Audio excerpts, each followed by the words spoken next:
The second movement of Haydn's Sonata in C. Again, I recommend studying this from an Urtext edition, an original edition, whether it's Händler Urtext or Wiener Urtext, especially for the articulation and the ornamentation. Even then there are choices to be made, but the choices can be informed from an original edition. The second movement is marked Adagio. It's a very slow 2 beats in a bar. It's 2-2, 2 minims in a bar. It needs to flow but not feel rushed, feel calm, feel relaxed. Let me count the beats as we go through the first few bars. 1 and 2 and 1 and 2 and 1 and 2 and 1 and 2 and.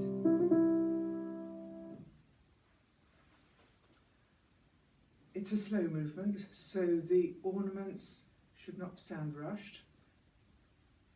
Quite singing, quite cantabile. Very often we need to change the finger on the previous note before an ornament. Very often the fingering is 2-4-3. Let me demonstrate all the ornaments in the first section.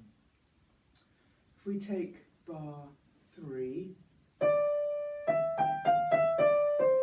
we arrive on the C with a thumb, replay it with a 3, 2-4-3. We arrive on the G with a thumb, replay it with a 3, 3-4-3-2-1. We arrive with a thumb on F, change to a 3, 2-4-3. Bar 9. I change finger there. 2-3-1-3-2. Bar 14.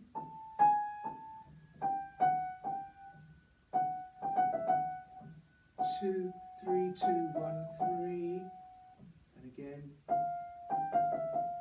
2, 3, 2, 1, 3. Bar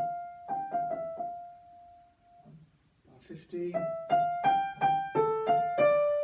Arrive with a thumb on the C, change to a 3. Then start the trill on the written note, the B natural, because there's an implied slur there from the C to the B.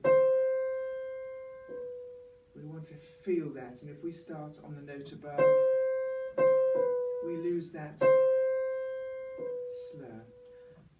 The rhythm of the ornament of the trill, I would do 2 + 2 + 3 + 2.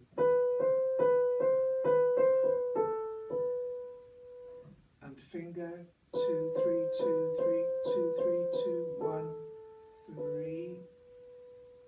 And then it happens a bar later.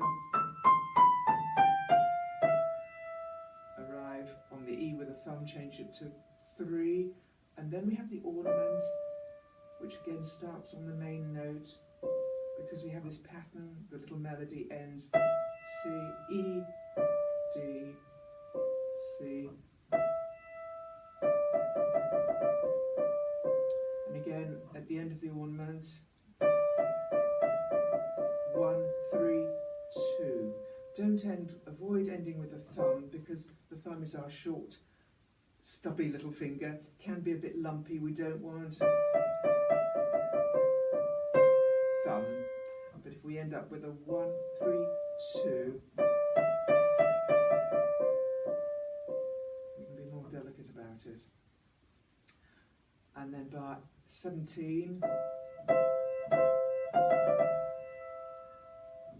4, 3, 2, 3, and playing the first note with the C underneath.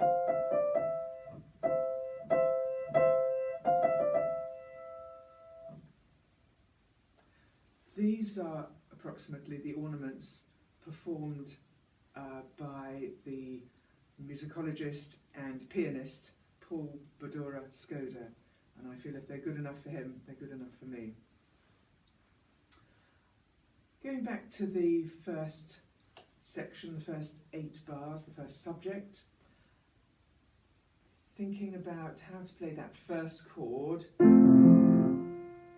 Now, I play it with the right hand in a block chord, singing out the top note, the melody, together with the left hand Mr. 5 on F. So I play that all together. Then I roll up the chord, and when my thumb arrives on the F, I let go of everything except the melody.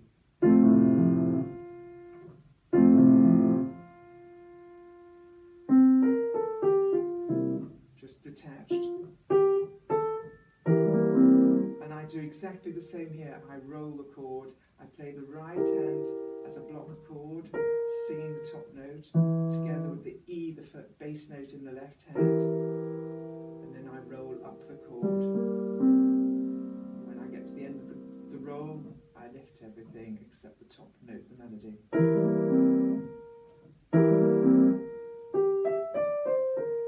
Detach.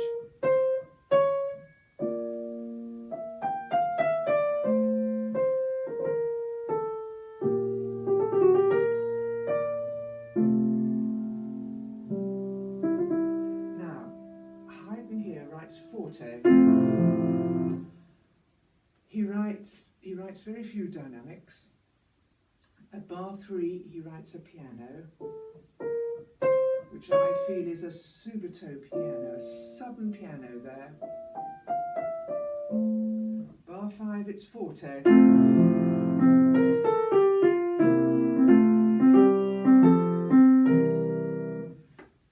It's a variation on bar 1. I feel that bar 1 should be piano.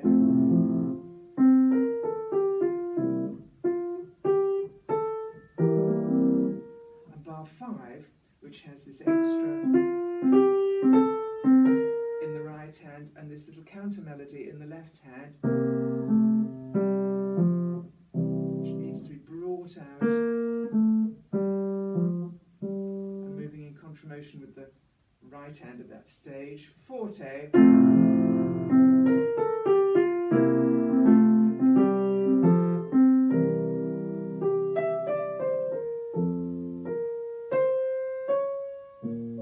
Sudden soft there.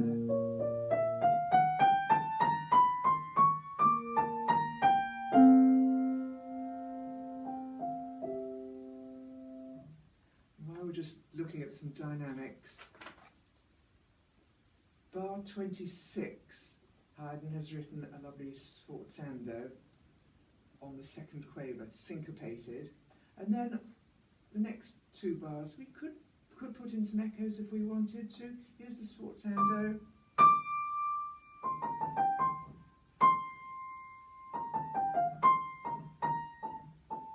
Echo perhaps? Forte again. Like an echo.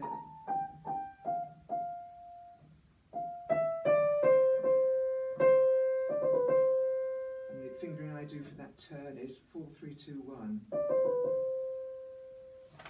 Thumb underneath the hand, inside the hand there. 4, 3, 2,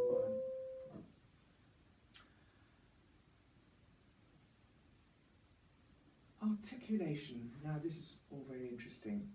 Haydn often changes the articulation when he plays writes a little phrase a second time. So if we take bar 2 in the right hand, the second half of bar 2, he's written little spiccato, detached. Bar 6, he's written the same notes but with a slur. We must do that because he has said. If we compare bars 12 and 10, bar 12, he has written spiccato for the first up the scale. And Haydn has written a slur over 4 notes and a slur over the next 4 notes. If we look at bar 10, Haydn has written a slur over the first 8 notes, the scale, and he's written nothing over the next 8 notes. So I choose to do... So bar 12, Haydn has written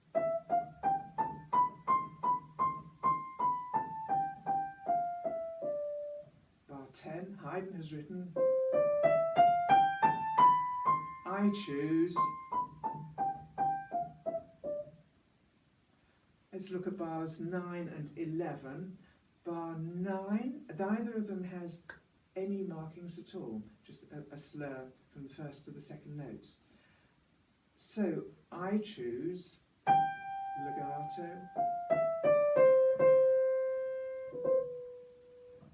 2 bars later, I choose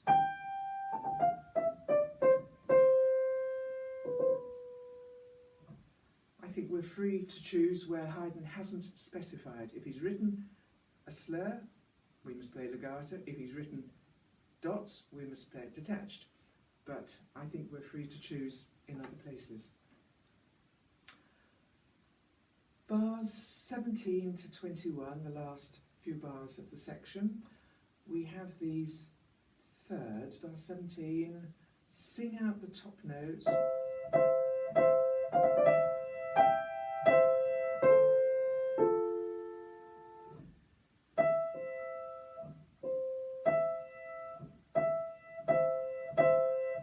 Sing the top notes, perhaps that's a pair of clarinets playing in the orchestra. Then 2 bars later, he varies that, and I think we need to sing out the thumb.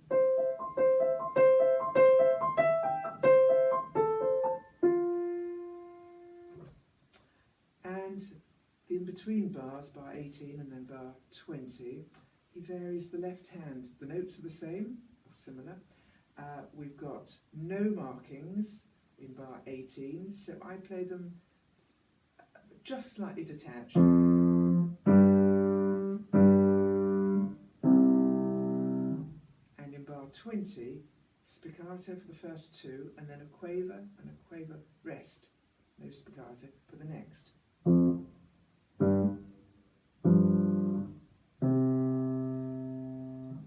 So the last from bar 17.